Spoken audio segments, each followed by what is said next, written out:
हमारे आज के रैली के मुख्य वक्ता केंद्रीय सड़क राजमार्ग और जहाजरानी मंत्री माननीय नितिन गडकरी जी नागपुर से हमको संबोधित करेंगे। उनके साथ वहां पर हमारे अपने केंद्रीय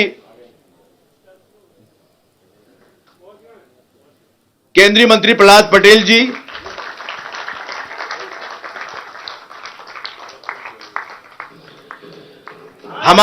हमारे बीच में हम सबके नेता पूर्व राष्ट्रीय अध्यक्ष केंद्रीय सड़क एवं भूतल राजमार्ग जहाजरानी मंत्री माननीय नितिन गडकरी जी आ चुके हैं। उनका जोरदार करतल ध्वनि से स्वागत करेंगे। बोले भारत माता की, भारत माता की, भारत माता की। मोदी सरकार 2 के इस गौरवशाली 1 साल में इस कार्यक्रम में आप सबका स्वागत है। यह साल समृद्धशाली भारत बनने के लिए, विकासशील भारत बनने के लिए और विचार के लिए प्रतिबद्ध भारत बनने के लिए जाना जाएगा। इस साल में ढेरों उपलब्धियां हुई हैं। धारा 370, राम जन्मभूमि, गरीब कल्याण योजनाएं, ढेर सारी उपलब्धियां हैं। जिस सपने को देख के हम लोग आगे बढ़े थे, वो सपने इस 1 साल में पूरे हुए हैं। देखे थे जो कभी सपने, वो आज हर धड़कन में है। देखे थे जो सपने, वो आज हर धड़कन में है। एक नया भारत बनाने का सपना अब हर मन में है। अब मैं आमंत्रित करता हूं कार्यक्रम की शुरुआत के लिए दीप प्रज्वलन एवं महापुरुषों के चित्र पर पुष्पांजलि के लिए श्री विष्णुदत्त शर्मा जी, हमारे प्रदेश अध्यक्ष, हमारे मुख्यमंत्री माननीय शिवराज सिंह चौहान जी, हमारे राष्ट्रीय महामंत्री माननीय कैलाश विजयवर्गीय जी और हमारे राष्ट्रीय उपाध्यक्ष माननीय प्रभात जी को आए और दीप प्रज्वलन करें।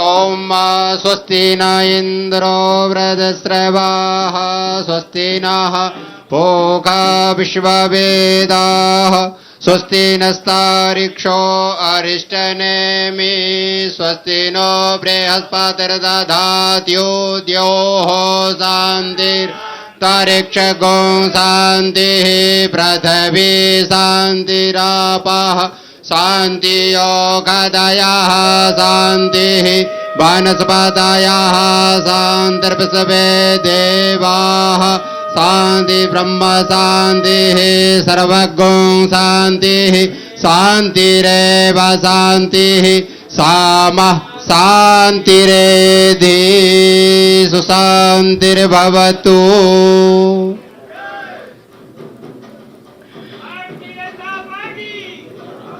भारतीय जनता पार्टी, जोरदार जयकारा पूरे मध्य प्रदेश में गुंजाए, नागपुर तक हमारी आवाज आ जाए। बोले भारतीय जनता पार्टी जिंदाबाद जिंदाबाद, वंदे मातरम वंदे मातरम वंदे मातरम। नागपुर में आज के इस हमारी वर्चुअल रैली के मुख्य अतिथि, मुख्य वक्ता माननीय नितिन गडकरी जी उपस्थित हैं।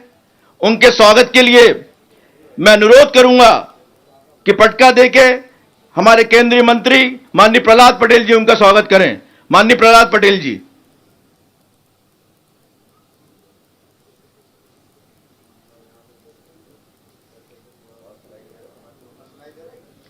छह मिनट का डिले जाता, 6 सेकंड का।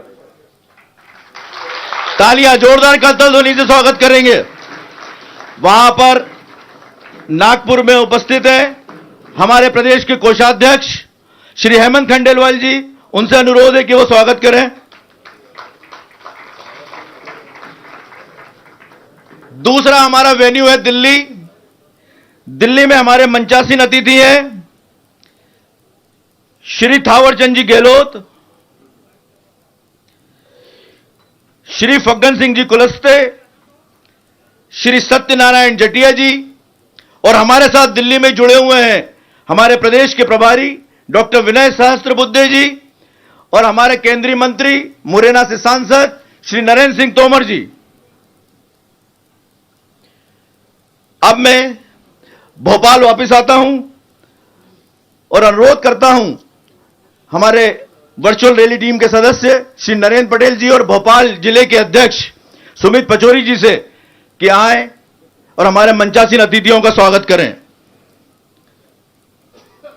सुमित जी, माननीय विष्णुदत्त शर्मा जी, हमारे प्रदेश, तालियां बंद नहीं होनी चाहिए, तालियां तो जोरदार बजते रहनी चाहिए।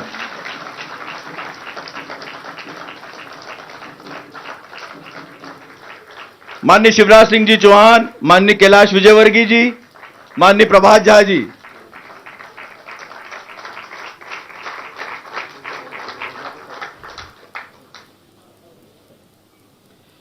इस कोरोना काल में भी भारतीय जनता पार्टी के कार्यकर्ताओं को सतत अपने नेतृत्व से सक्रिय रखने वाले और जिनके नेतृत्व में मुझे बताते हुए गर्व हो रहा है कि मध्य प्रदेश में 3 करोड़ से ज्यादा जरूरतमंदों को भोजन पैकेट उपलब्ध भारतीय जनता पार्टी के कार्यकर्ताओं ने कराए। 25 लाख से ज्यादा परिवारों को सूखा राशन उपलब्ध कराया।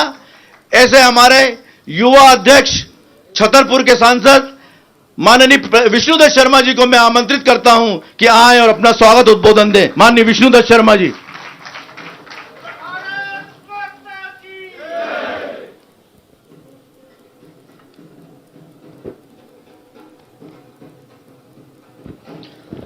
बोलिए भारत माता की, भारत माता की। आज हम सब लोग, हमारा मध्य प्रदेश आज एक नया इतिहास रचने वाला है।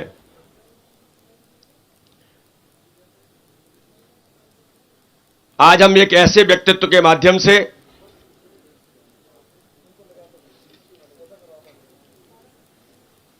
इस वर्चुअल रैली में, जो मध्य प्रदेश के इस जन संवाद की इस वर्चुअल रैली में हमारे बीच एक ऐसे व्यक्तित्व जो इस देश के अंदर इंफ्रास्ट्रक्चर के बादशाह माने जाते हैं, ऐसे नितिन गडकरी जी आज हम सब लोगों को मध्य प्रदेश की जो ऐतिहासिक रैली को संबोधित करेंगे। मित्रों, मेरा सभी कार्यकर्ताओं से जो इस रैली में पूरे मध्य प्रदेश के कोने कोने में आज माननीय नरेंद्र मोदी जी के नेतृत्व वाली सरकार के 1 साल पूरे होने पर इस रैली को संबोधित करेंगे, आदरणीय नितिन गडकरी जी के लिए जोरदार तालियों के साथ हम स्वागत करेंगे।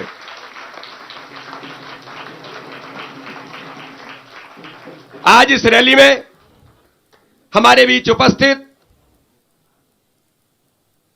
मध्य प्रदेश के हम सबके नेता,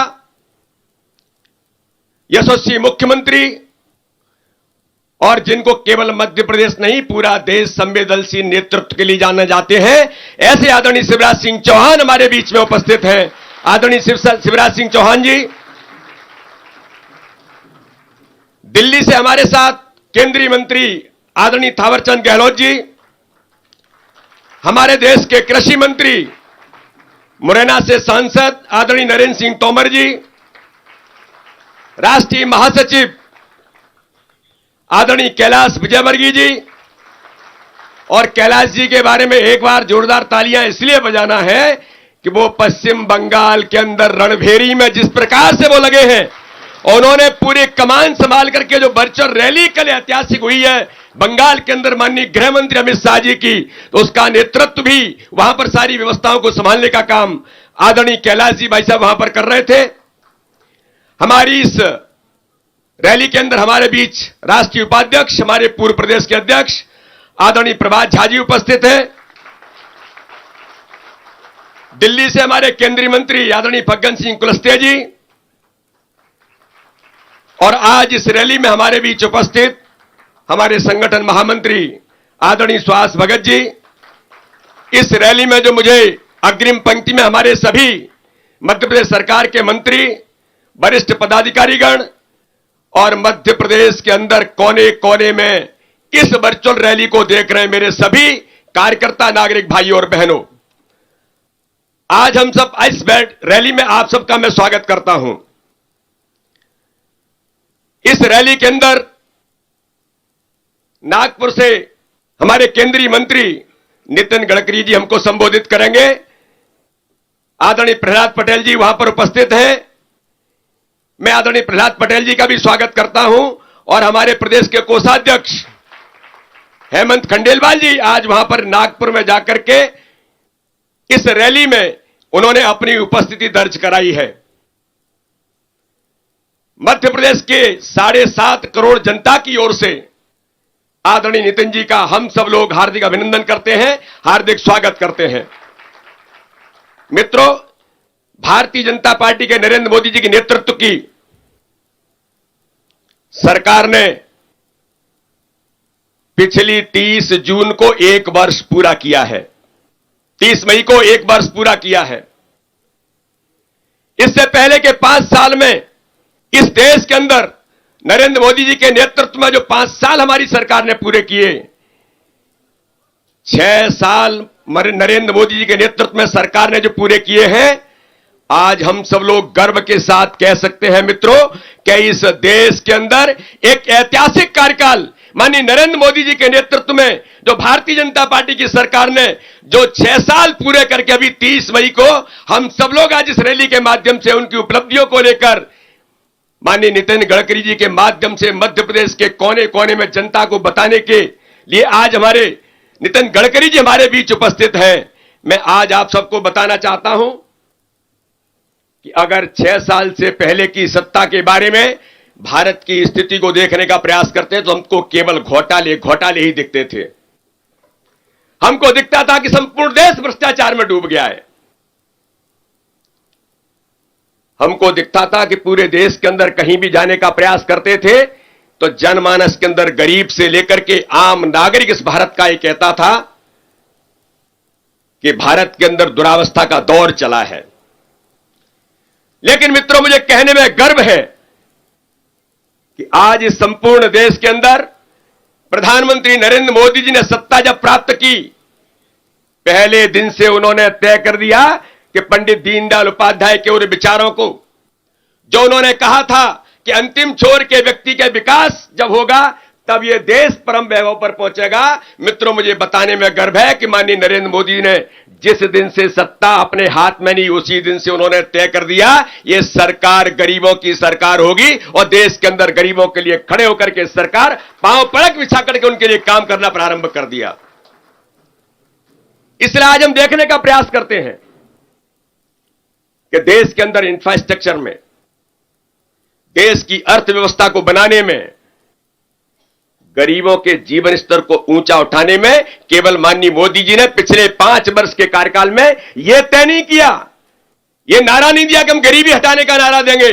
उन्होंने तय किया कि गरीबों का जीवन स्तर इस देश के अंदर ऊंचा उठना चाहिए। और मुझे बताने में गर्व है मित्रों इस देश के अंदर कि जिस प्रकार से आज इस हॉल के अंदर मैं माननीय नितिन गडकरी जी को बताना चाहता हूं, हमारे आज इस रैली के अंदर पूरे मध्य प्रदेश के अंदर प्रधानमंत्री आवास योजना, उज्ज्वला योजना से लेकर ऐसी कई योजना के हितग्राही भी रैली में सम्मिलित होकर के अपनी उपस्थिति दर्ज कराने का काम कर रहे हैं और वो कह रहे हैं कि हमारे जीवन स्तर को ऊंचा उठाने का काम प्रधानमंत्री नरेंद्र मोदी जी के नेतृत्व में इस देश के अंदर हुआ है।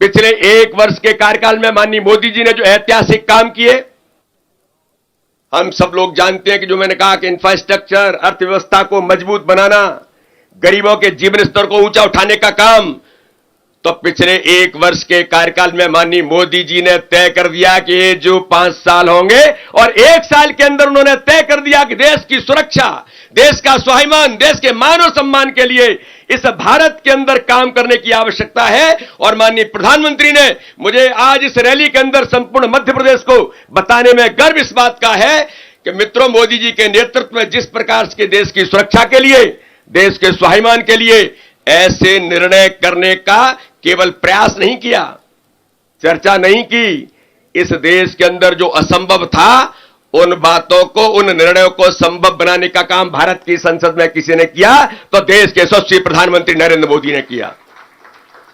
धारा 370, डॉक्टर श्यामा प्रसाद मुखर्जी जिनका बलिदान केवल इस बात के लिए हुआ कि ये देश के अंदर 2 विधान, 2 निशान, 2 प्रधान नहीं चलेंगे।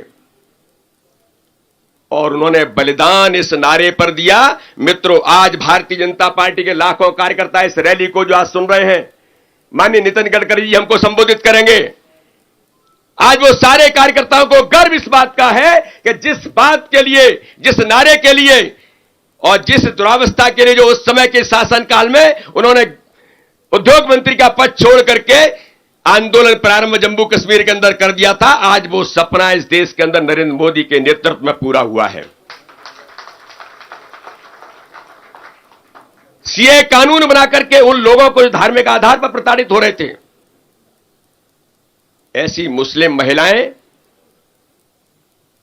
उनकी पीड़ा, उनके दर्द को समझने का काम जो ट्रिपल तलाक के कारण से 3 तलाक कहकर के उनके जीवन को समाप्त कर दिया जाता था, उस निर्णय को संसद के अंदर पारित करने का काम किसी ने किया तो इस देश के यशस्वी प्रधानमंत्री और इस देश के यशस्वी गृह मंत्री अमित शाह जी के नेतृत्व में भारत के अंदर संभव हो सका।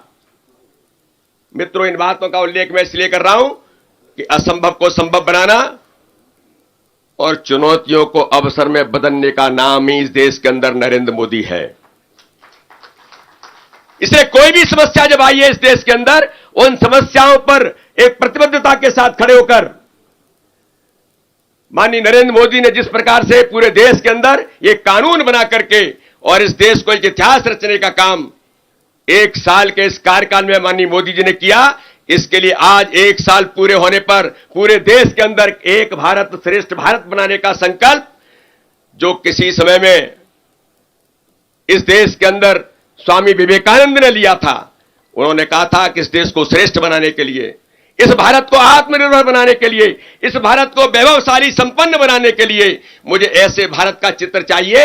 आज हम सब लोगों को गर्व होता है कि उस नरेंद्र के सपने को, उस विवेकानंद जी के सपने को साकार करने का काम देश के यशस्वी प्रधानमंत्री आज नरेंद्र मोदी ने इस 1 वर्ष के कार्यकाल में किया है। आज हमको संबोधित करेंगे आदरणीय नितिन गडकरी जी। मैं बताना चाहता हूं कि इस देश के अंदर और इस मध्य प्रदेश के कोने कोने के अंदर जो चंबल हमारा पहचाना जाता है कि चंबल के अंदर आतंक की इबारत लोग लिखते थे, लेकिन नितिन गडकरी जी आज आपको मैं कहना चाहता हूं कि आपके एक विजनरी व्यक्तित्व के कारण से आपने जो तय किया कि चंबल एक्सप्रेस वे मध्य प्रदेश के अंदर आपने दिया, उसके कारण से चंबल के अंदर अब आतंक की इबारत नहीं, विकास की इबारत मध्य प्रदेश के अंदर लिखी जाएगी। इसलिए आज इस रैली में मैं पूरे मध्य प्रदेश के सभी कार्यकर्ताओं को, माननीय नितिन गडकरी जी को और हमारे सभी नेताओं का मैं हार्दिक अभिनंदन करता हूं। जय हिंद, जय भारत।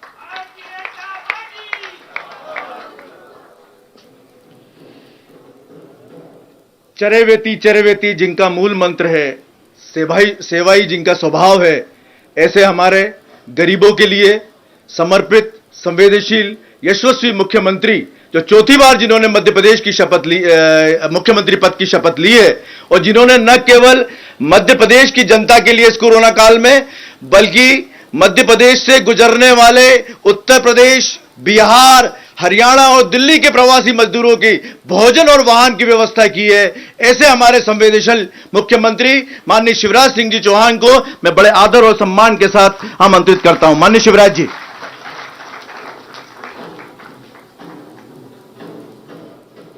आज के कार्यक्रम के मुख्य अतिथि,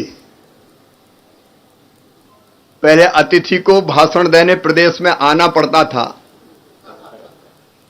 लेकिन भारतीय जनता पार्टी भी गजब की पार्टी है। माननीय नड्डा जी को मैं बधाई देता हूं। अब आने की जरूरत नहीं है, वर्चुअल रैली वहीं से बैठे वहीं से संबोधित की जा सकती है और उसको संबोधित करने उपस्थित हमारे नेता,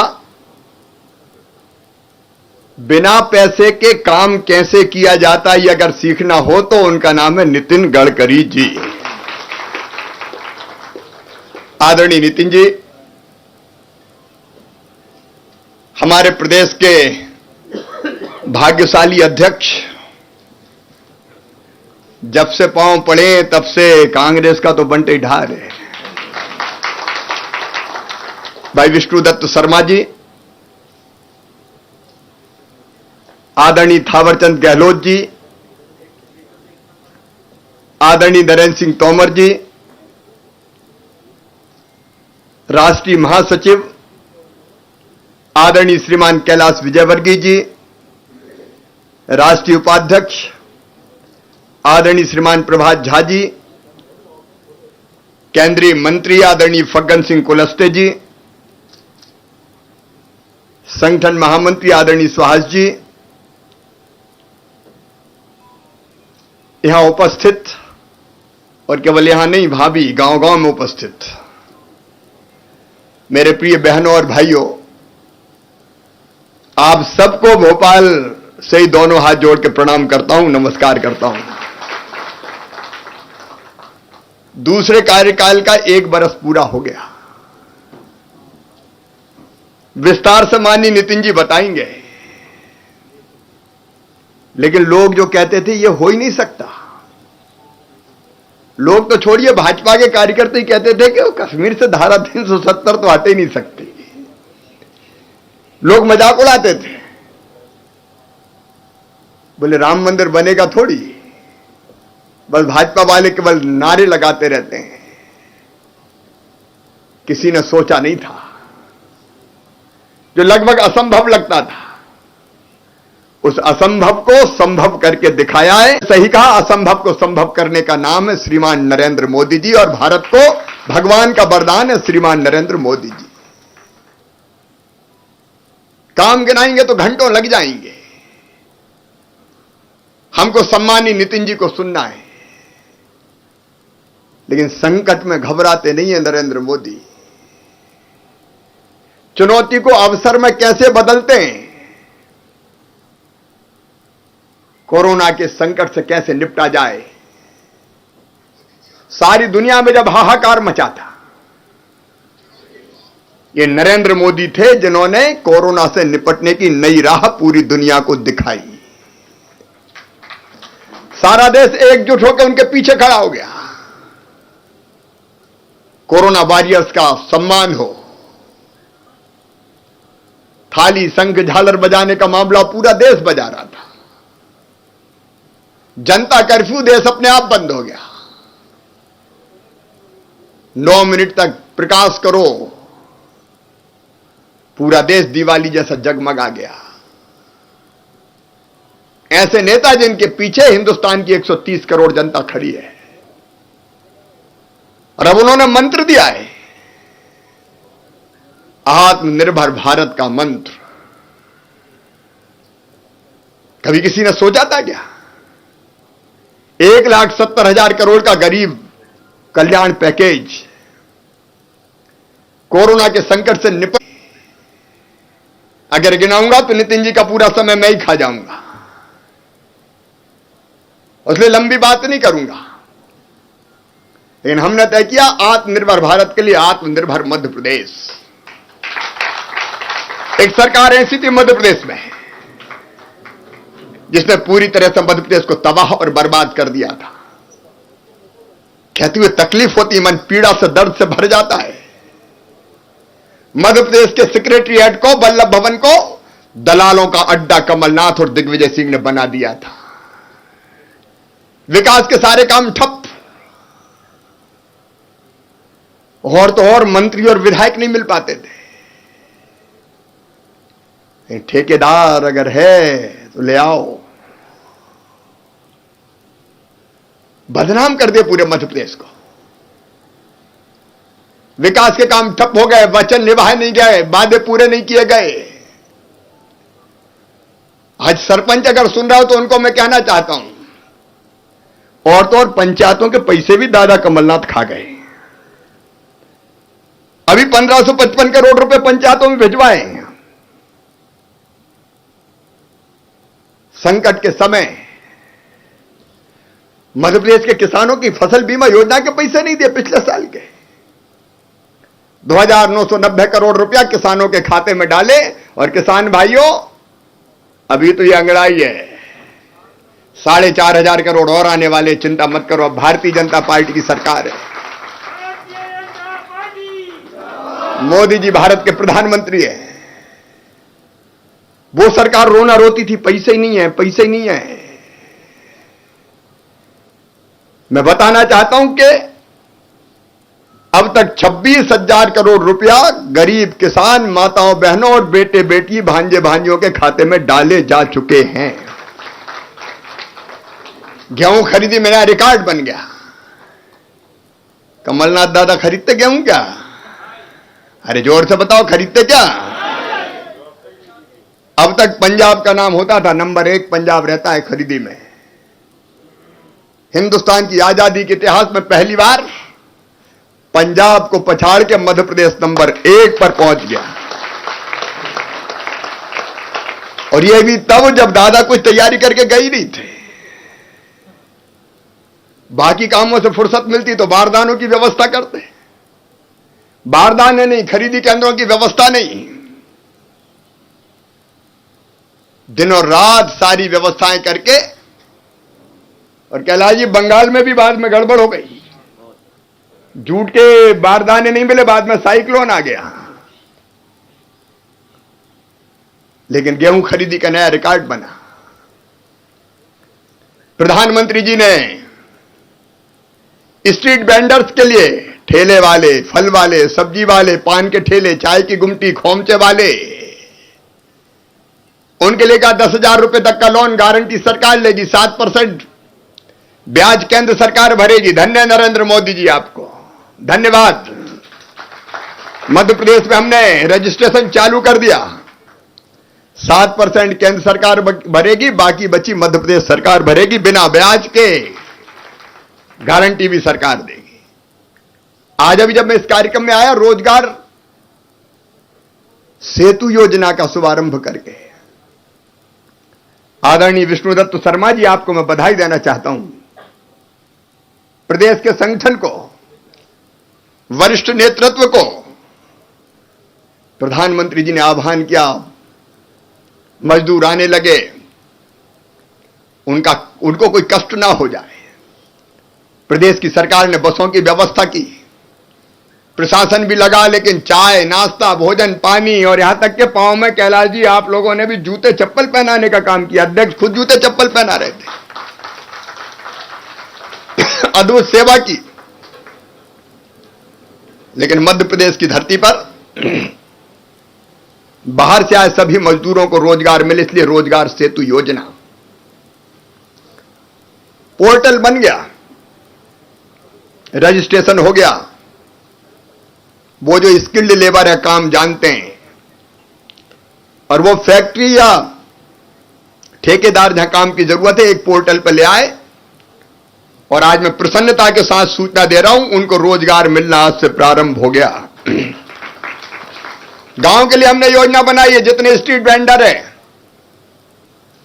गरीब, उनको मध्य प्रदेश सरकार 10,000 रुपए की गारंटी भी देगी, ब्याज भर के भी उनको पैसे दिलवाएगी, ताकि उनका काम धंधा शुरू हो सके। माताओं बहनों के खाते में पैसे। संबल योजना फिर शुरू हो गई। अब योजनाओं के नाम गिराऊंगा तो देर हो जाएगी, हमको नितिन जी को सुनना है। लेकिन एक भ्रष्ट सरकार चली गई, गिराई कांग्रेस ने, क्योंकि सरकार थोड़ी चला रहे थे, वादे नहीं निभा रहे थे, वचन पूरे नहीं कर रहे थे। और जब ज्योतिरादित्य जी ने ध्यान दिलाया कि वादे निभाओ, नहीं तो हमको सड़क में उतरना पड़ेगा, तो कहा सड़क पे उतर जाओ। तो सड़क पे ही आ गई सरकार। विस्तार से चर्चा बाद में करेंगे। प्रदेश की भी वर्चुअल रैली होगी। आज तो दोनों हाथ ऊपर उठा के ताली बजा के नितिन जी का स्वागत कीजिए, अभिनंदन कीजिए। हम सब उनको सुनना चाहते हैं। और इस संकल्प के साथ कि मध्य प्रदेश में प्रधानमंत्री जी के सपनों को साकार करेंगे, आत्मनिर्भर मध्य प्रदेश बनाएंगे। इन्हीं शब्दों के साथ बहुत बहुत धन्यवाद। धन्यवाद माननीय शिवराज जी। प्रयोगधर्मी, विकासवादी और विजनरी नेता, हिंदुस्तान की सड़कें और जल जिनकी विकास की कहानी कह रहा है, ऐसे हमारे पूर्व राष्ट्रीय अध्यक्ष, केंद्रीय सड़क मार्ग परिवहन, जल संसाधन, गंगा संरक्षण के मंत्री और हमारे पूर्व राष्ट्रीय अध्यक्ष माननीय नितिन गडकरी जी को मैं आमंत्रित करना चाहूंगा, इस आशा और विश्वास के साथ कि आज तो हम इनको नागपुर से वर्चुअल रैली से सुन रहे हैं, लेकिन जल्दी ही हम कार्यकर्ताओं को ये आकर मध्य प्रदेश में इनको हमें सुनने का सौभाग्य मिलेगा। मैं आमंत्रित करता हूं बड़े आदर और सम्मान के साथ नागपुर से माननीय नितिन गडकरी जी। नागपुर से माननीय नितिन गडकरी जी।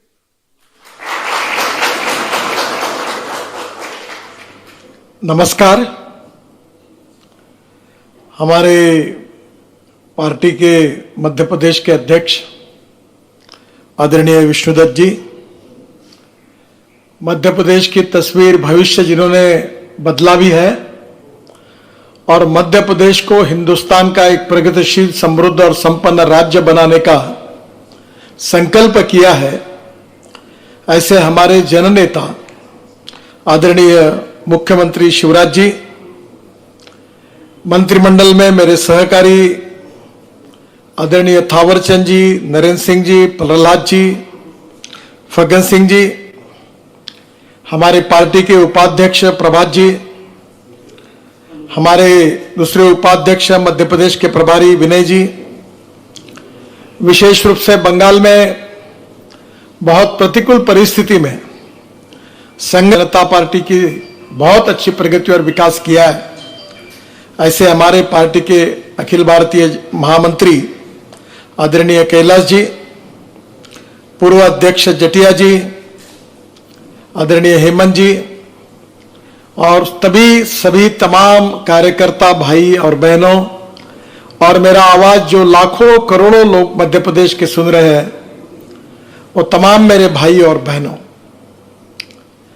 देखिए आज हम लोग भोपाल में बड़े रैली करके आपसे मिलने का सौभाग्य आज हमें नहीं मिला, पर टेक्नोलॉजी इतनी बदली है कि आज मैं नागपुर में हूं, प्रहलाद जी और हेमंत जी मेरे साथ बैठे हैं, दिल्ली में भी हमारे नरेंद्र जी, थावरचंद जी, विनय जी वहां बैठे हुए हैं और बाकी सब नेता। आज एक समय हम पूरी तरह से टेक्नोलॉजी के कारण हमारे बीच में संवाद प्रस्थापित हुआ है। टेक्नोलॉजी ये भविष्य है। ज्ञान, विज्ञान, तंत्र विज्ञान, innovation, entrepreneurship, science, technology, research and successful experiences, इसी को हम नॉलेज कहते हैं, और conversion of knowledge into wealth, यही हमारे देश का भविष्य है। और इस देश में इस टेक्नोलॉजी को जगाने का काम, अगर सही मायने में अगर ये ई गवर्नेंस की बात, ये टेक्नोलॉजी की बात, इनोवेशन की बात, रिसर्च की बात, स्टैंडअप की बात, स्टार्टअप की बात, ये 21वीं सदी के नए हिंदुस्तान के निर्माण करने की बात केवल कही नहीं है, तो टेक्नोलॉजी जमीन पर लाकर सिद्ध करके दिखाई अगर किसी ने है तो उस व्यक्ति का नाम देश के प्रधानमंत्री नरेंद्र मोदी जी है। यह मैं बड़े अभिमान के साथ कह सकता हूं। बहनों और भाइयों, आज टेक्नोलॉजी के कारण आपके और हमारे बीच में इतनी दूरी से संवाद हो रहा है। अगर 5-7 साल पहले कोई यह कल्पना करता तो लोग हंसते, यह कैसे संभव होगा। आज भारतीय जनता पार्टी के हम सब कार्यकर्ता हैं। भारतीय जनता पार्टी की स्थापना होने के पूर्व हम जनसंघ के कार्यकर्ता के रूप में काम करते थे। डॉक्टर श्यामा प्रसाद मुखर्जी, पंडित दीनदयाल उपाध्याय, अटल बिहारी वाजपेयी, अडवाणी जी, इन सब लोगों ने हमको, हमारे विचारों को, हमारे राष्ट्र के निर्माण का एक जीवन दृष्टिकोण दिया है। हजारों कार्यकर्ताओं ने अपने जीवन को समर्पित किया है। आज तो पूरे देश में हमें सत्ता मिली है, पर जब सत्ता कोसों मील दूर थी, सत्ता पर जाने का हमें कोई अवसर भी नहीं दिखता था, तब कठिन परिस्थिति में जनसंघ के रूप में, भारतीय जनता पार्टी के रूप में अपने कार्यकर्ताओं ने पीढ़ियों से पीढ़ियां देश के लिए, पार्टी के लिए समर्पित की है। अनेक परिवार बर्बाद हुए, जेल में, मिसा में अनेक सालों तक हमारे कार्यकर्ता बंद रहे हैं, पर उस संघर्षशील स्थिति में भी उन्होंने अपनी विचारधारा को कभी नहीं छोड़ा। वो विचारधारा हमारी प्रेरणा थी, और वो प्रेरणा यही थी कि हमारे मातृभूमि को, हमारे देश को हम सुखी, समृद्ध, संपन्न, शक्तिशाली बनाएंगे। हमारे इस देश को दुनिया की महाशक्ति बनाएंगे। गांव, गरीब, मजदूर, किसान का कल्याण करके सही में पंडित दीनदयाल उपाध्याय जी ने जो हमें सामाजिक आर्थिक चिंतन अंत्योदय के रूप में दिया था, वो सामाजिक आर्थिक चिंतन हमारी प्रेरणा रहा है। इस समाज के आखिरी पायदान पर जो व्यक्ति खड़ा है, जिसके पास रहने के लिए मकान नहीं है, जिसके पास खाने के लिए रोटी नहीं है, जिसके शरीर पर कपड़ा नहीं है, उस दरिद्र नारायण को भगवान के रूप में हम मानेंगे और अपने जीवन को समर्पित करके उसकी लगातार सेवा करते रहेंगे। और जिस दिन उस दरिद्र नारायण को रोटी, कपड़ा और मकान मिलेगा, उसी दिन हमारा कार्य पूरा होगा। ये पंडित दीनदयाल उपाध्याय जी का चिंतन हमारी जीवन निष्ठा है, हमारा जीवन निर्धार है, और यही हमारी उद्दिष्ट भी है। और आज इस विचारधारा के साथ आपको याद करना होगा कि 1947 के बाद और 1947 के पहले देश की क्या स्थिति थी। 1947 के पहले हमारा देश अंग्रेजों के गुलामगिरी में था। हमारे देशभक्त, स्वातंत्र वीर, स्वातंत्र सैनिक और देश के लिए नौछार करने वाले राष्ट्र नेताओं ने अपने जीवन को नौछार करके हमको स्वाधीनता दिलाई। स्वाधीनता तो मिली, पर स्वाधीनता के साथ, स्वतंत्रता के साथ सुशासन कैसे आएगा, यह चिंता थी। आधुनिक भारत का निर्माण कैसे होगा, यह चिंता थी। दुनिया की ताकत, महाशक्ति हमारा देश कैसे बने, यह हमारी चिंता थी। बहनों और भाइयों, कांग्रेस को बहुत बड़ा मौका मिला। करीब आज 47 के बाद आज जो कम से कम 70 साल का यह इतिहास है, इसमें देश की जनता ने कांग्रेस पर विश्वास रखा। कांग्रेस ने लगातार नई नई घोषणाएं की। गरीबी हटाओ का नारा दिया। पंडित जवाहरलाल नेहरू जी से लेकर मनमोहन सिंह जी तक इस देश को अनेक वादे किए गए। कभी 20 कलमी, कभी 40 कलमी, कभी 5 कलमी कार्यक्रमों की घोषणा हुई। गरीबी हटाओ का नारा दिया गया, पर ध्यान में आया कि कुछ फर्क नहीं पड़ा। परिस्थिति में कोई फर्क नहीं पड़ा। और जब भारतीय जनता पार्टी को मौका मिला, अटल बिहारी वाजपेयी देश के प्रधानमंत्री बने, तो पहली बार एनडीए के शासन कार्यकाल में अटल बिहारी वाजपेयी जी ने इस देश के विकास की एक दिशा दी। अटल जी ने अपने कार्यकाल में इस देश को सुखी, समृद्ध और संपन्न और शक्तिशाली बनाने की नीतियां बनाई। अटल जी के बाद, काफी दिनों के बाद, भारतीय जनता पार्टी को अपनी ताकत के भरोसे पूरी मेजॉरिटी मिली और नरेंद्र मोदी जी देश के प्रधानमंत्री बने।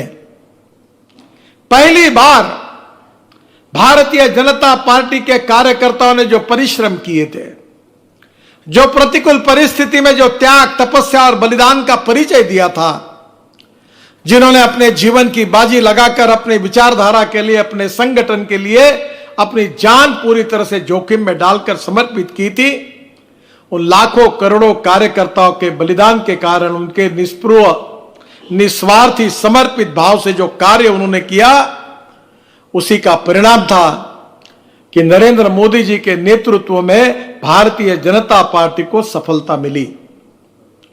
बहनों और भाइयों, और नरेंद्र मोदी जी के नेतृत्व में 5 साल हमारे सरकार ने जो कार्य किया है, अगर उसकी तुलना करनी है तो मैं ये मानता हूं कि कांग्रेस के शासनकाल में, जो शासनकाल कांग्रेस को मिला, जो कम से कम 55-60 साल का समय मिला, कांग्रेस जो 55 साल में नहीं कर सकी, वो मोदी जी के नेतृत्व में 5 साल के अंदर हमने करके दिखाया।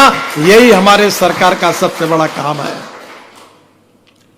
1947 के बाद हमारे देश में 3 विचारों के आधार पर राजनीतिक पार्टियां काम कर रही थी।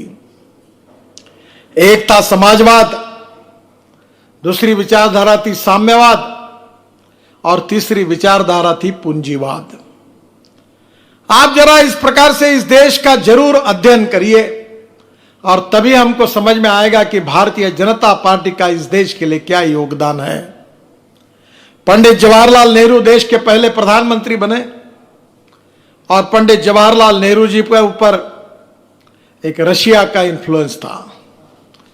एक रशियन मॉडल जो कम्युनिज्म की विचारधारा से संबंधित था, उसका प्रभाव पंडित जवाहरलाल नेहरू जी के चिंतन पर था। गांधी जी कहते थे कि हमारा देश गांवों में बसा है, गांव सुखी समृद्ध संपन्न होने चाहिए, कुटीर उद्योग, लघु उद्योग, हैंडलूम, हैंडीक्राफ्ट्स को प्रोत्साहन मिलना चाहिए। पर पंडित जवाहरलाल नेहरू जी ने उस समय रशियन मॉडल को, इकोनॉमिक मॉडल को चुना। सभी काम सरकार ने शुरू किए, रेलवे से लेकर हवाई जहाज तक, टेलीफोन से लेकर रेलवे इंजन तक, स्टील इंडस्ट्री से लेकर मोबाइल फोन तक, सब काम सरकार। आपको पता है कि 1947 के बाद ये 55 साल के इतिहास में कांग्रेस ने जो नीतियां अपनाई थी, जो आर्थिक नीति स्वीकार की थी, उस नीति के आधार देश की प्रगति और विकास नहीं हो सका। कांग्रेस की विचारधारा पूरी तरह से विफल हुई और इसलिए आज समाजवादी भी कहीं दिखते नहीं और साम्यवादी कहने वाले चीन और रशिया की हालत तो ऐसी बनी है कि केवल लाल झंडा बाकी है, पर कोई कम्युनिस्ट अब दिखता नहीं। आपको पता होगा कि चीन में जो मंगोलियन वंश के लोग थे, जो काफी धनवान थे, उन्होंने चीन में जब से लिबरल इकोनॉमिक थिंकिंग आई तो बड़े प्रमाण पर उन्होंने चाइना में इन्वेस्टमेंट लाई, शंघाई में इन्वेस्टमेंट लाई और आज चाइना ने एक कैपिटलिज्म, पूंजीवाद को स्वीकार किया। अमेरिकन साम्राज्यवादी विचार के आधार पर उनके देश के प्रगति और विकास की नींव उन्होंने रखी। चाइना को इसमें यश मिला, पर उन्होंने साम्यवादी विचारधारा को छोड़ दिया। जो पूंजीवादी अर्थव्यवस्था थी, जो एक समय हमारे यहां स्वतंत्र पार्टी जिसका समर्थन कर रही थी, वो पूंजीवादी अर्थव्यवस्था भी दुनिया में फेल हो गई। आज दुनिया में जो आर्थिक रचना हो रही है, उस आर्थिक रचना में साम्यवाद, समाजवाद और पूंजीवाद तीनों मॉडल पूरी तरह से समाप्त हुए हैं। आज उसका रिलीवेंस नहीं रहा है। पर भारतीय जनसंघ के रूप में पंडित दीनदयाल उपाध्याय जी ने हमें जो सामाजिक आर्थिक चिंतन दिया था, जिसके आधार पर गरीब को केंद्र बिंदु मानकर गांव, गरीब, मजदूर, किसान की प्रगति कैसे हो, हर गरीब व्यक्ति को रहने के लिए मकान कैसे मिले, रोटी कैसे मिले, हर जवान व्यक्ति को उसके हाथों को काम कैसे मिले, हर गरीब परिवार को अपने खुद का मकान कैसे मिले और हमारे किसान जो गांव में बसे उनके माल को सही कीमत कैसे मिले और रोजगार के लिए शहर में जाने की आवश्यकता नहीं है। तो गांव समृद्ध बने, संपन्न बने और गांव में उसको रोजगार मिले और एक तरफ ज्ञान, विज्ञान, तंत्र विज्ञान, innovation, entrepreneurship, science, technology, research, इसका सबका उपयोग हो और हमारा देश दुनिया की महाशक्ति बने, यही सोचकर हमने काम किया। हमने आधुनिक विचारधारा को भी स्वीकार किया। अंग्रेजी में 2 शब्द है, एक है मॉडर्नाइजेशन और दूसरा शब्द है वेस्टर्नाइजेशन। मॉडर्नाइजेशन का अर्थ है आधुनिकरण और वेस्टर्नाइजेशन का अर्थ है पाश्चात्यीकरण।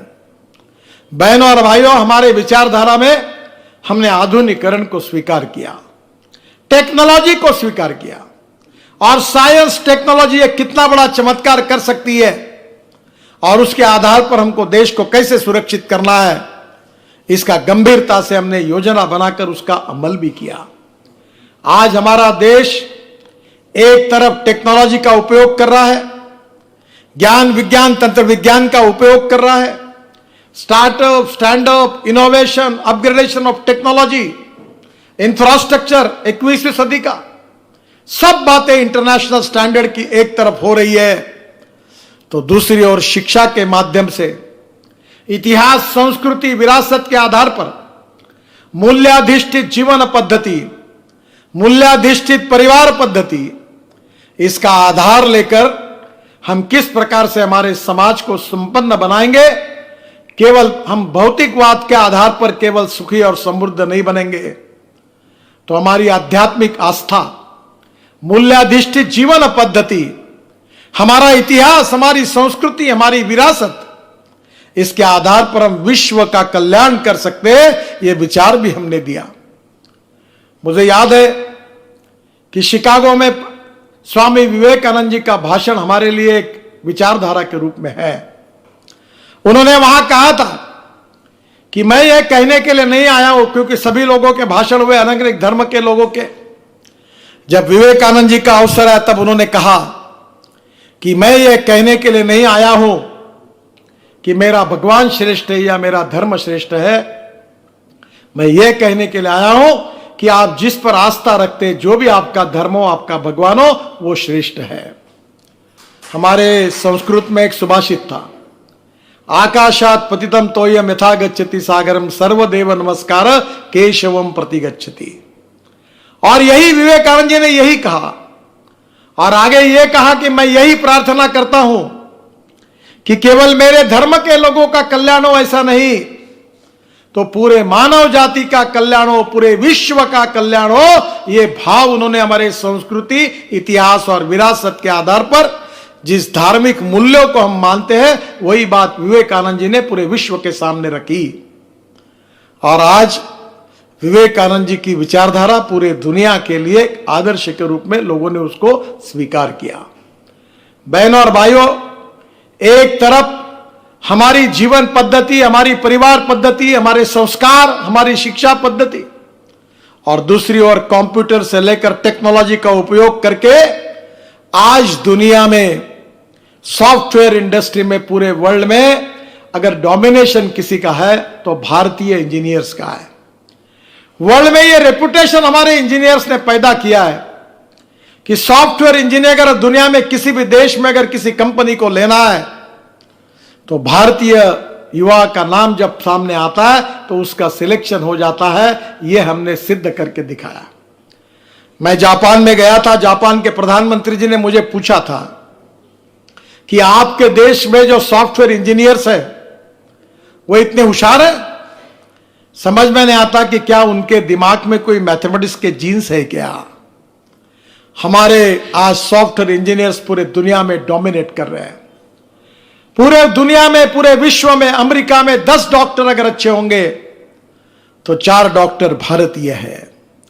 आप यूके में जाइए, अमेरिका में जाइए, पूरे विश्व में हमारे डॉक्टर को एक रिकॉग्निशन है, एक रिस्पेक्ट है। हमने हमारे विशेष रूप से शिक्षा पद्धति के द्वारा जो संस्कार करके जो पीढ़ी बनाई है वो बहुत अच्छा काम कर रही है।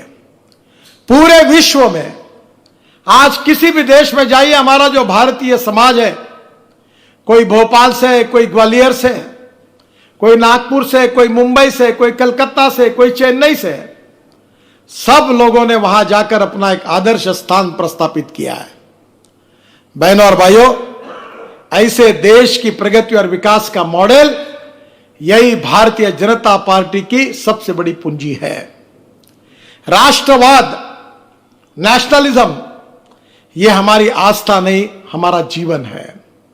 हम 2-4 रहे न रहे, तेरा वैभव अमर रहे मां, यह हमारा संस्कार है। हम इस राष्ट्र के लिए समर्पित करेंगे अपने जीवन को, और इस राष्ट्र को हम इस प्रकार से सुखी, समृद्ध, संपन्न, शक्तिशाली बनाएंगे कि कोई टेढ़ी नजर से हमारे देश की तरफ ना देख सके। पहली बार माओवादी नक्सलवाद हो या आतंकवादी हो, इनका खात्मा करने का काम, हिम्मत के साथ इनको समाप्त करने का काम किसी सरकार ने किया तो मोदी जी के नेतृत्व में भारतीय जनता पार्टी के सरकार ने यह करके दिखाया। पहले यह नहीं होता था, आतंकवादियों का तुष्टीकरण होता था। आपको पता है कि बटाला हाउस में जो कांड हुआ था, उस समय जो आतंकवादियों को मारा गया था, उनको सांत्वना देने के लिए कांग्रेस के नेता उनके घर में गए, पर आतंकवादियों से लड़ते समय जो पुलिस इंस्पेक्टर शहीद हुआ, उसके घर में कोई नहीं गए। इस प्रकार की स्थिति थी। आतंकवादियों का तुष्टीकरण वोट बैंक के पॉलिटिक्स के लिए होता था, पर आज देश की अंतर्गत और बाह्य सुरक्षा हमारी प्राथमिकता है। हमारी सीमाएं सुरक्षित है, हम विस्तारवादी नहीं है। हमारे छोटे छोटे देश हमारे देशों के बाजू में रहती है, जो हमारे विदेश नीति की यशस्विता है कि श्रीलंका हो, भूटान हो, बांग्लादेश हो, नेपाल हो, हमने कभी ये नहीं सोचा कि उनकी भूमि हम कैसे कब्जे में लिए। हमारी विस्तारवादी भूमिका नहीं है, तो हम सब साथ मिलकर काम करेंगे, हम आगे जाएंगे, यही भूमिका हमने रखी। अटल बिहारी वाजपेयी जी ने प्रधानमंत्री के रूप में जो विदेश नीति हमको दी, उसी के आधार पर हमारे सभी राष्ट्रों के साथ अच्छे संबंध है। हम ना किसी के ऊपर अन्याय करेंगे, ना अत्याचार करेंगे, ना किसी की भूमि को हम अतिक्रमित करने की कोशिश करेंगे। और इसलिए बहनों और भाइयों, आज पूरे विश्व में भारत के सामर्थ्य की, भारत के नेतृत्व की प्रशंसा होती है। प्रधानमंत्री Narendra Modi ji most recognized and respectful leader of the world, ये आज भाव पैदा हुआ है। अमेरिकन प्रेसिडेंट से लेकर मोदी जी के जिस प्रकार से पूरे विश्व में स्वागत हुआ और जिस प्रकार से भारत को रिकॉग्नाइज किया गया, रिस्पेक्ट दिया गया, यही 5 साल में हमारी बहुत बड़ी उपलब्धि है। बहनों और भाइयों, आज हमारी ताकत, हमारा लोहा पूरी दुनिया स्वीकार करती है। टेक्नोलॉजी इनोवेशन के साथ हमारी इंडस्ट्री, हमारे उद्योग आगे जा रहे हैं और स्वाभाविक रूप से 5 साल में हमने जो श्रेष्ठ भारत की कल्पना की थी, जो हमारी संकल्पना थी, उसके आधार पर हमने योजना बनाई। पर योजना केवल किताबों में रखी नहीं, एप्रोप्रिएट विजन, भविष्य की योजना हमने तैयार करके उसके ऊपर अमल करके दिखाया कि 21वीं सदी में आत्मनिर्भर भारत का निर्माण हमको करना है। तो यह आत्मनिर्भर भारत कैसा होगा, उस भारत का इंफ्रास्ट्रक्चर कैसा होगा, उस भारत के पोर्ट कैसे होंगे, उस भारत की रेलवे कैसे होगी, उस भारत के जलमार्ग कैसे होंगे, उस भारत में हमारे हैंडलूम, हैंडीक्राफ्ट, हमारे किसान कैसे होंगे, उस भारत में हमारे गांव कैसे होंगे, उस भारत में हमारी ट्रांसपोर्ट सिस्टम कैसे होगी, उस भारत में पावर कैसे होगी, एक एक चीज की योजना हमने तैयार की। वाटर, पावर, ट्रांसपोर्ट, कम्युनिकेशन, सब बातों में योजना बनाई। मैं वाटर रिसोर्सेस मंत्री था तो नदी जोड़ प्रकल्पों के लिए 16 प्रकल्पों के डीपीआर पूरे किए। आदरणीय अटल बिहारी वाजपेयी जी कहते थे कि हम नदी जोड़ प्रकल्प करेंगे, उन्होंने नींव रखी और हमने उसमें डीपीआर बनाकर हमारा केन बेतवा जैसी योजना है, उसको पानी हमारे बुंदेलखंड क्षेत्र में कैसे जाएगा, इसकी योजना बनाई। मेरा विश्वास है कि नजीक के काल में यह सब योजना बनाकर हमारे देश के किसानों के लिए सिंचाई का परसेंटेज बढ़ाएंगे। पानी अगर होगा, सिंचाई अगर होगी, तो गांव का विकास होगा। और इसीलिए आज हम बड़े प्रमाण पर कई छोटे डैम, बड़े डैम, तालाब, तो कहीं कहीं हम लोग जल संवर्धन का काम कर रहे हैं। दौड़ने वाले पानी को चलने के लिए लगाओ, चलने वाले पानी को रुकने के लिए लगाओ, और रुके हुए पानी को जमीन को पीने के लिए लगाओ। गांव का पानी गांव में, खेत का पानी खेत में, घर का पानी घर में। हम पानी का जल संवर्धन कैसे करें। और आज मुझे विश्वास है कि मैं जब वाटर रिसोर्सेस मंत्री था तो 1970 से 9 प्रोजेक्ट अटके हुए थे, जो पंजाब, हरियाणा, उत्तर प्रदेश सब जगह झगड़े थे, कोई आके बात ही नहीं करता था। हमने 9 में से 7 प्रोजेक्ट पूरी तरह सुलझाए। पाकिस्तान और भारत की निर्मित होने के बाद 3 नदियां भारत को मिली, 3 नदियां पाकिस्तान को मिली, पर 3 नदियों में हमारे अधिकार का पानी था, बहकर पाकिस्तान जा रहा था, पर हमारे स्टेट एक दूसरे में उनमें यूनैनिमिटी नहीं बन रही थी, एक मत नहीं बन रहा था, विवाद बढ़ रहे थे और दूसरी तरफ पाकिस्तान को फायदा हो रहा था। हमने निर्णय किया, मोदी जी ने मुझे आग्रह से कहा कि किसी भी हालत में यह मसला जो है इसको आप किसी प्रकार से सुलझाओ, और कश्मीर, पंजाब, हरियाणा, उत्तराखंड, हिमाचल, राजस्थान सब मुख्यमंत्रियों को मैंने बुलाया और मुझे इस बात की खुशी है कि मोदी जी के नेतृत्व में जो 9 प्रोजेक्ट अटके हुए थे उसमें से 7 प्रोजेक्ट शुरू हुए, उसका काम भी शुरू हुआ। जो हमारे नदियों का पानी पाकिस्तान में जा रहा था, अब वो पानी रोकने में हम कामयाब होंगे और वो पानी राजस्थान को मिलेगा, हरियाणा को मिलेगा और पंजाब को मिलेगा। निर्णय नहीं होते थे, पुराने समय में निर्णय न करना यही सरकार की नीति थी। और इसलिए बहनों और भाइयों, राष्ट्रवाद के आधार पर सभी दृष्टि से हमारा राष्ट्र संपन्न कैसे होगा, यह अगर हमको करना है तो गुड गवर्नेंस एंड डेवलपमेंट इसकी जरूरत थी। सुशासन और विकास, और सुशासन और विकास करने के साथ हमको टेक्नोलॉजी यानी ई गवर्नेंस की आवश्यकता थी। टेक्नोलॉजी के सिवा सुशासन नहीं आ सकता, विकास नहीं हो सकता, और इसलिए सुशासन, विकास, good governance and development with the help of e governance, ये सूत्र हमने स्वीकार किया। और आज आप देख रहे हैं कि टेक्नोलॉजी कितनी बदली है, कितने बड़े प्रमाण पर हमने चेंजेस किए। प्रधानमंत्री जनधन योजना में अकाउंट खुले, एक समय दिल्ली से पैसे सबके अकाउंट में डालने का काम हमने किया, यह चमत्कार है। अभी ड्राइविंग लाइसेंस आपको हाथ में लेकर जाने की जरूरत नहीं है, आप आपका ड्राइविंग लाइसेंस आपके कागज, इंश्योरेंस के, गाड़ी के एक वॉल्ट में रखे हैं और मोबाइल फोन पर उसका कनेक्शन है। अगर कोई पुलिस वाला रोकता है तो तुरंत मोबाइल फोन से अपने डॉक्यूमेंट उसको दिखा दो, आगे जाओ। ड्राइविंग लाइसेंस 30% लाइसेंस बोगस बनते थे, एक आदमी 4 जगह लाइसेंस लेता है, अब पूरे ई गवर्नेंस के साथ ड्राइविंग लाइसेंस का रजिस्ट्रेशन हुआ है।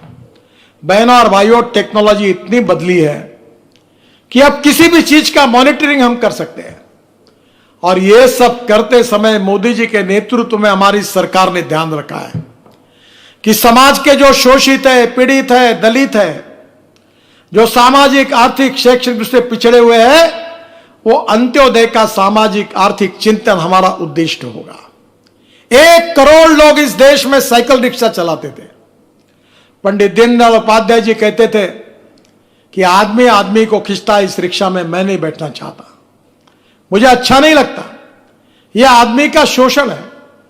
डॉक्टर राम मनोहर लोहिया जी कहते थे कि जिस दिन यह साइकिल रिक्शा चलाने वाले व्यक्ति को सही में इससे मुक्ति मिलेगी, वो देश के इतिहास का सुनहरा दिन होगा। बहनों और भाइयों, हमारी सरकार ने कानून लाया, मैकेनाइज्ड ड्रिवन ई रिक्शा लाया, आदमी आदमी को खींचने का काम करता था और खुद को प्रगतिशील, पुरोगामी, दलितों के हितैषी कहने वाले कांग्रेस पार्टी ने कभी यह काम नहीं किया। जब भारतीय जनता पार्टी का शासन आया तो 1 करोड़ लोग साइकिल रिक्शा चलाते थे, आदमी आदमी को ढोने का काम करता था, जिसमें 70% आबादी अल्पसंख्यक समाज की और दलित समाज की थी। आज मुझे बताते हुए खुशी हो रही है कि देश में 60 लाख लोगों को मुक्ति मिली है। अब वो मैकेनाइज्ड ड्रिवन ई रिक्शा चलाते हैं। अब केवल पुरुष नहीं, महिलाएं भी ई रिक्शा चलाने लगी। ये हमने चमत्कार करके दिखाया। कितने बड़े सामाजिक शोषण से उनको मुक्ति दिलाई, और यही अपेक्षा है। प्रधानमंत्री आवास योजना में हमने मकान बनाए, कितने बड़े प्रमाण में मकान बनाए गए। मुझे तो याद है कि शिवराज जी ने, चाहे हेयर कटिंग सैलून करने में काम करने वाला हो, चाहे लकड़ी का काम करने वाला हो, चाहे लोहे का काम करने वाला हो, छोटी छोटी योजनाएं करके समाज के दलित, पीड़ित, शोषित, जो बिल्कुल छोटे छोटे लोग थे, उनके लिए योजनाएं बनाई।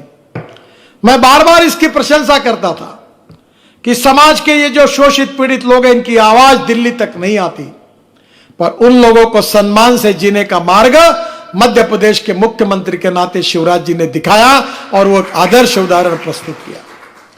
आज मुझे विश्वास है कि देश बहुत आगे निकल रहा है। आज हमारे देश में infrastructure, bullet train, metro develop हो रही है। एक्सप्रेस हाईवे इस देश में नहीं था। मुझे याद है, मैं महाराष्ट्र में मंत्री था तो पहला एक्सप्रेस हाईवे मुंबई पुणे बनाने का सौभाग्य मुझे मिला। बहनों और भाइयों, अब हम 22 ग्रीन एक्सप्रेस हाईवे बना रहे। 22 दिल्ली से मुंबई 1 लाख करोड़ का एक्सप्रेस हाईवे बन रहा है और इस हाईवे का फायदा मध्य प्रदेश को भी मिल रहा है। यह हाईवे सोना से शुरू होगा, हरियाणा में गुड़गांव के बाजू से, सवाई माधोपुर, अलवर, और वहां से निकलकर झाबुआ, रतलाम, मध्य प्रदेश से आगे वडोदरा से मुंबई तक जाएगा। 220 किलोमीटर डिस्टेंस कम करेगा। और यह हाईवे की रचना ऐसी की है कि जो वनवासी क्षेत्र और पिछड़ा हुआ क्षेत्र है, राजस्थान का, हरियाणा का, मध्य प्रदेश का, गुजरात का और महाराष्ट्र का, उससे हाईवे जा रहा है। यह हाईवे रही है, ये आदिवासी, वनवासी और पिछड़े हुए क्षेत्र के विकास का महामार्ग है। और इसमें से 62 में से 32 पैकेजेस पूरे हुए, अवार्ड हो गए। और आज से 3 साल के अंदर मुंबई से दिल्ली वाया मध्य प्रदेश, झाबुआ, रतलाम केवल 12 घंटे में हम गाड़ी में बैठकर जा सकेंगे और 28 घंटे में ट्रक जा सकेगा। ऐसा 12 लेन सीमेंट कंक्रीट का एक्सिस कंट्रोल रोड हम बना रहे हैं। आप कल्पना नहीं कर सकते। मानस सरोवर जाने के लिए हमने रोड बना लिया है। अब उत्तराखंड के पिथौरागढ़ से हमारा रोड चाइना बॉर्डर और नेपाल के बॉर्डर से -8 डिग्री में हमारे जवानों ने बीआरओ के काम किया। अब मेरी जाने की हिम्मत नहीं होती वहां देखने के लिए, उस स्थिति में काम किया। अब पूरी तरफ काम हो गया है, अब रोड बनना शुरू है और मुझे लगता है 6 महीने के अंदर इस उत्तराखंड से हम लोग मानस सरोवर देखने के लिए जाएंगे। बद्रीनाथ, केदारनाथ, गंगोत्री, यमुनोत्री, 4 धाम का हम काम जोरों से कर रहे हैं। कितना बड़ा हादसा हुआ था, कितने लोग मरे थे। अब बद्रीनाथ, केदारनाथ, गंगोत्री, यमुनोत्री की यात्रा 6 महीने नहीं, ऑल सीजन कभी भी हो सकेगी, कभी भी आप जा सकोगे। 6-7 महीने के अंदर यह काम हम पूरा कर रहे हैं। अब बद्रीनाथ, केदारनाथ, गंगोत्री, यमुनोत्री जाना और वहां भगवान का दर्शन करना आसान हो गया। किसने कल्पना की थी? एक के तरफ एक ऐसे अनेक निर्णय हमारी सरकार ने किए हैं। बहनों और भाइयों, हमारे किसानों के लिए एमएसपी आज दे रहे हैं। हम लोग गेहूं खरीदी कर रहे, चावल खरीदी कर रहे, और स्वाभाविक रूप से हमने तिलहन भी, खजूरी खरीदी की है। आपको पता नहीं होगा कि सरकार को कितना बोझा आया। नरेंद्र तोमर जी हमारे कृषि मंत्री है, परसों कैबिनेट नोट आई थी, फिर हमने भाव बढ़ा कर दिए। आप मुझे बताइए, ये सब करने के साथ आज इंटरनेशनल मार्केट में जो भाव की कीमत है हमारी कृषि उपज की, जो हमारे भारतीय मार्केट में है, उससे ज्यादा कीमत हमने किसानों को दी और किसानों के पीछे पूरे ताकत के साथ खड़े रहे ताकि किसान संकट में ना रहे। एक बात बताने के लिए भूल गया, शिवराज जी जब मुख्यमंत्री बने अभी फिर से, तो चंबल का हाईवे, एक्सप्रेस हाईवे बनाने की बात उन्होंने की। नरेंद्र तोमर जी मुझे बार बार आके मीटिंग कराई। उन्होंने आग्रह से कहा कि मेरे क्षेत्र में यह विकास का मार्ग बन सकता है। शिवराज जी, मैं आपको आश्वासन देता हूं कि आप लैंड एक्विजिशन का काम पूरा करो। अगर आपने पूरी सरकारी 80% लैंड है, अगर ये लैंड का काम अगर आपने पूरा किया तो 3 महीने के अंदर ये काम पूरा करो। इसके भूमि विकसित के लिए प्रधानमंत्री को बुलाकर इस हाईवे के कार्य का हम शुभारंभ करेंगे, ये आपको वचन देता हूं। पर यह केवल हाईवे ना बने, हाईवे के बाजू में सरकारी जगह है, वहां इंडस्ट्रियल क्लस्टर, फूड क्लस्टर, अलग अलग प्रकार के क्लस्टर बनाकर चंबल के क्षेत्र में एक समय डकैती के लिए चंबल का एरिया प्रसिद्ध था। पर आज मैं आपको विश्वास देता हूं, शिवराज जी, नरेंद्र सिंह जी, इनके मार्गदर्शन में इस रोड के दोनों बाजू में हम उद्योग खोलेंगे और ये पिछड़े हुए क्षेत्र में जो हमारे नौजवान हैं, वो लाखों नौजवानों के हाथों को शिवराज जी और नरेंद्र जी के नेतृत्व में काम देने के लिए भी NHAI वहां आगे आने के लिए तैयार है। और मैं MSME का मंत्री भी मैं हूं। दोनों बातें वहां हो सकती है। और इसलिए निश्चित रूप से यह विकास का मार्ग जो आपका सपना है वो निश्चित रूप से पूरा होगा। और इसलिए बहनों और भाइयों, तेजी से देश बदल रहा है और देश की अंतर्गत बाह्य सुरक्षा मजबूत है। चाइना के साथ आपको मालूम है कि कितने मुत्सद्दीगिरी से हमने हमारे किस प्रकार से मामले को निपटाया है, और लगातार पाकिस्तान से आए हुए आतंकवादियों की क्या हालत बनाई ये भी आपको मालूम है। हम नारा देते थे जनसंघ से लेकर कि जहां हुए बलिदान मुखर्जी वो कश्मीर हमारा है, कश्मीर हो या गुवाहाटी, अपना देश अपनी माटी। एक देश में दो विधान, दो प्रधान और दो निशान नहीं रहेंगे, हम कहते थे, पर हो नहीं पा रहा था। डॉक्टर श्यामा प्रसाद मुखर्जी ने बलिदान दिया, और बहनों और भाइयों, आज हम सबको खुशी है कि स्वाधीन भारत में हमारी विचारधारा के आधार पर राज्य आने के बाद आदरणीय मोदी जी हमारे देश के प्रधानमंत्री बने, अमित शाह गृह मंत्री बने, हमने 370 कलम को निकाल दिया, खत्म कर दिया। यह इतिहास रचने का काम हमने किया। देखिए, आपको पता होगा कि जब संविधान लिखा गया था तब यह टेम्पररी कलम था। संविधान निर्माता बाबा साहेब अंबेडकर जी से लेकर पूरे संविधान समिति को यह मान्य था कि एक दिन यह हटना चाहिए, पर यह हटने की हिम्मत कांग्रेस ने कभी नहीं की। वोट बैंक के पॉलिटिक्स के कारण उन्होंने राष्ट्रीय हितों के साथ हर समय कॉम्प्रोमाइज किया, पर हमारी सरकार आने के बाद हमने 370 को हटा दिया। हमारे प्रभु रामचंद्र की जन्मस्थान अयोध्या में भव्य राम मंदिर बनेगा, और यह बनने की बात के लिए हमने संघर्ष किया। कितने देशभक्तों ने, राम भक्तों ने बलिदान किया, पर कभी ये बात सुनी नहीं गई।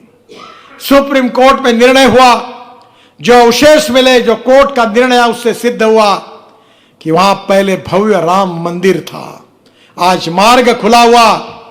आज मुझे बताते हुए खुशी हो रही कि राम मंदिर निर्माण के कार्य का शुभारंभ हुआ। यह देश के इतिहास का सुनहरा दिन है। आज हमारी आस्था के आधार पर वो भी निर्माण हुआ। हमने जो जो कहा था, हमने जो जो संकल्प किया था, जो जो ऐलान किया था, जो जो जनता को विश्वास दिया था, जो जो हमने कहा था, जो कहा वो हमने नरेंद्र मोदी जी के नेतृत्व में हमारे सरकार ने करके दिखाया। अब देश को प्रगति और विकास के द्वारा हमको आगे ले जाना है। सुखी, समृद्ध, संपन्न, शक्तिशाली हिंदुस्तान बनाना है। गांव, गरीब, मजदूर, किसान का कल्याण करना है। और 21वीं सदी में हमको हिंदुस्तान को आत्मनिर्भर बनाने के साथ हमको दुनिया की सुपर इकोनॉमिक पावर बनानी है। आज कोरोना के संकट से पूरा विश्व संकट में है। हम भी संकट का सामना कर रहे हैं, पर बहनों और भाइयों, इस संकट से निगेटिविटी, निराशा, फ्रस्ट्रेशन, फियर, इससे काम नहीं होगा। आत्मविश्वास के साथ, सेल्फ कॉन्फिडेंस के साथ, पॉजिटिविटी के साथ कोरोना के खिलाफ हमको लड़ाई जीतनी है। और मुझे विश्वास है कि बहुत कम दिनों में कोरोना के खिलाफ जो वैक्सीन है वो बाजार में आ जाएगा, और वैक्सीन एक बार हमने ले लिया तो कोरोना का संकट समाप्त हो जाएगा। यह जल्दी आएगा, पर जब तक वैक्सीन नहीं मिलता तब तक हमको हिम्मत से लड़ना होगा। हमारे माइग्रेंट लेबर मुंबई से निकले, और मुझे खुशी इस बात की है कि कोई मध्य प्रदेश से बिहार जा रहा था, उत्तर प्रदेश जा रहा था। हमारे मध्य प्रदेश के मुख्यमंत्री जी ने सबकी भोजन की व्यवस्था की, सबको आधार दिया, और बसेस देकर उनको अपने गंतव्य स्थान तक पहुंचाने का ऐतिहासिक काम मध्य प्रदेश की सरकार ने किया। मैं शिवराज जी को उनके मानवता के प्रति जो संवेदनशीलता उन्होंने दिखाई, उसके लिए उनका बहुत बहुत अभिनंदन करता हूं, उनको धन्यवाद देता हूं। बहनों और भाइयों, आज मुझे विश्वास है कि कोरोना के खिलाफ तो लड़ाई हम जीतेंगे ही, और ये लड़ाई जीतते समय हमको ये समझना होगा, मैं उसको छोटे शब्दों में कहता हूं कि ये एक आर्ट ऑफ लिविंग है। ये जीवन जीने की पद्धति हमको समझनी होगी। कोरोना वायरस के साथ जीने की पद्धति कैसी होगी ये समझना होगा, और इसीलिए टेक्नोलॉजी का उपयोग करके हम अब पब्लिक भीड़ इकट्ठा एक जगह करने के बजाय हमने अब इस प्रकार के इलेक्ट्रॉनिक्स का उपयोग करके हम सभा कर रहे हैं, क्योंकि इस समय की मर्यादा है। और इसलिए मेरा विश्वास है कि आज इकोनॉमिक वॉर भी शुरू हुई है, बहुत कठिनाइयां है, बहुत संकट है। हमारे गांव गरीब मजदूर किसान संकट में है, हमारे उद्योग संकट में है, हमारी कुछ राज्य सरकारों के पास अगले माह तनख्वाह देने के लिए पैसे नहीं है। भारत सरकार का भी संकट बड़ा, रेवेन्यू ड्रॉप हुआ है। हमारा 200 लाख करोड़ का जीडीपी है, उसके 10% हमने करीब 20 लाख करोड़ का पैकेज दिया है, उद्योगों के लिए दिया है, किसानों के लिए दिया है, सबके लिए दिया है, जिसके बारे में विस्तृत चर्चा हुई है। और यह सब करते समय हम सबके पीछे खड़े हैं। करीब 10 लाख करोड़ रेवेन्यू रिसिपिएंट इसमें कम आएगा और इसमें डेफिसिट आएगा, तो 200 लाख करोड़ में 30 लाख करोड़ अगर ऐसे गए तो कितनी कठिन स्थिति होगी आप समझिए। आज सब लोग अड़चन में है। पर अटल बिहारी वाजपेयी की वो कविता मुझे याद आती है। अटल जी ने कहा था कि कदम से कदम मिलाकर चलना होगा। और मुझे याद है कि मुझे वो भी कविता याद है कि कोशिश करने वालों की कभी हार नहीं होती। और वो भी कविता मुझे याद है कि हम होंगे कामयाब, हम यशस्वी होंगे, हम जीतेंगे। कितनी भी प्रतिकूल परिस्थिति होगी, कितनी भी गंभीर समस्या होगी, तो भी हम जीतेंगे। इस आत्मविश्वास के साथ प्रधानमंत्री मोदी जी के नेतृत्व में हम दोनों लड़ाई जीतेंगे। हिंदुस्तान को सुखी, समृद्ध, संपन्न, आत्मनिर्भर भारत बनाएंगे। इंपोर्ट को कम करेंगे, एक्सपोर्ट को बढ़ाएंगे। हैंडलूम, हैंडीक्राफ्ट, विलेज इंडस्ट्री, ग्रामोद्योग, कुटीर उद्योग, इसका विकास करेंगे। अब गांवों से लोगों को शहरों में आने की जरूरत नहीं पड़ेगी, अब गांव में उनको रोजगार मिलेगा। इसकी योजना हमने बनाई है और मेरा विश्वास है कि निश्चित रूप से रोजगार की निर्मित करके हम हिंदुस्तान को फिर से एक बार एक सामर्थ्यवान, शक्तिशाली, आर्थिक दृष्टि से स्वावलंबी और एक प्रकार से आत्मनिर्भर भारत बनाएंगे। हम राष्ट्रवाद का विचार हमारे गुट्टी गुट्टी में है, हमारे खून के एक एक बूंद में है। देशभक्ति हमारा स्वभाव है और राष्ट्रवाद हमारा आत्मा है। और इस राष्ट्र का सर्वांगीण विकास करना यही हमारे जीवन का लक्ष्य है। और मेरा विश्वास है कि शिवराज जी के नेतृत्व में मध्य प्रदेश ही बदलेगा, मोदी जी के नेतृत्व में हिंदुस्तान भी बदलेगा, मध्य प्रदेश भी आत्मनिर्भर होगा और हिंदुस्तान भी आत्मनिर्भर होगा और दुनिया की, विश्व की एक नंबर 1 की ताकत हम बनेंगे। इसी सपने के लिए भारतीय जनता पार्टी के कार्यकर्ताओं को दिन रात समर्पित भाव से काम करना है। हमको इसी सपने को पूरा करने के लिए काम करना है। यही हमारा जीवन मिशन है, यही हमारा विचार है, यही हमारा उद्दिष्ट है। और इसी उद्दिष्टों को पूरा करना ये पंडित दीनदयाल उपाध्याय, अटल बिहारी वाजपेयी, श्यामा प्रसाद मुखर्जी का सपना था। और उसी सपनों को लेकर हम आगे जा रहे हैं। और इसलिए मेरा विश्वास है कि हमारी सरकार ने 5 साल तो पहले पूरे किए और मैंने जैसे पहले बताया कि जो 55 साल में कांग्रेस नहीं कर सकी वो हमने 5 साल में करके दिखाया है। अब ये 6वां साल भी हमने पूरा किया है। यह साल संकट में जरूर गुजरा है, कोरोना के कारण जरूर संकट है, आर्थिक लड़ाई में हम लोग गंभीरता से लड़ रहे, वो भी संकट गंभीर है, पर दोनों लड़ाई हम जीतेंगे, आगे जाएंगे, हिंदुस्तान आगे जाएगा, गांव गरीब मजदूर किसान का कल्याण होगा और सुखी समृद्ध संपन्न शक्तिशाली हिंदुस्तान का निर्माण, आत्मनिर्भर भारत का निर्माण हम प्रधानमंत्री मोदी जी के नेतृत्व में करने का संकल्प करेंगे। यही भाव को लेकर आप सब लोग अपने गांव में जाकर कार्य करिए। यही सही में भारतीय जनता पार्टी के कार्यकर्ता का कर्तव्य होगा। मैं फिर से एक बार शिवराज जी को विशेष रूप से बधाई देता हूं और शायद मुझे लगता है कि चंबल एक्सप्रेस हाईवे के भूमि पूजन के लिए मैं जरूर मध्य प्रदेश आऊंगा। और शिवराज जी, आपका, नरेंद्र जी का जो सपना है, इस हाईवे को जैसे आप लैंड एक्विजिशन पूरी करोगे, आप तुरंत मुझे बताइए, हम तुरंत रोड बनाने के कार्य के लिए शुरुआत करेंगे। ये विश्वास देते हुए मैं जरूर आऊंगा और जरूर फिर आपसे प्रत्यक्ष रूप से मिलने का आनंद भी मिलेगा, अवसर भी मिलेगा। फिर से एक बार मध्य प्रदेश की तमाम जनता को, तमाम मेरे कार्यकर्ता भाई और बहनों को, मेरे साथ बैठे हुए यहाँ प्रहलाद जी है, हेमंत जी है, उधर शिवराज जी भी है, बाकी सब हमारे नेता बैठे, दिल्ली में भी बैठे, उनको सबको मैं फिर से एक बार अभिवादन करता हूं। बहुत बहुत धन्यवाद। भारत माता की, भारत माता की, भारत माता की। नमस्कार। भोपाल से संपर्क टूट गया है। लोकतंत्र के मूल्यों, मैं संकल्प पढ़ता हूं, आप दोहराएंगे। समता मूलक समाज के निर्माण, मैं माननीय प्रधानमंत्री जी के आह्वान पर धर्म समभाव, आत्मनिर्भर भारत की लक्ष्य प्राप्ति हेतु संकल्प लेता हूं कि मैं भारत के संविधान द्वारा निर्देशित नागरिक कर्तव्यों का पालन करूंगा। मैं राष्ट्रीय एकता की भावना, लोकतंत्र के मूल्यों, समता मूलक समाज के निर्माण, सर्वधर्म समभाव व मूल्य आधारित राजनीति को समाज में प्रोत्साहित करूंगा। मैं देश के स्थानीय उत्पादों के निर्माण को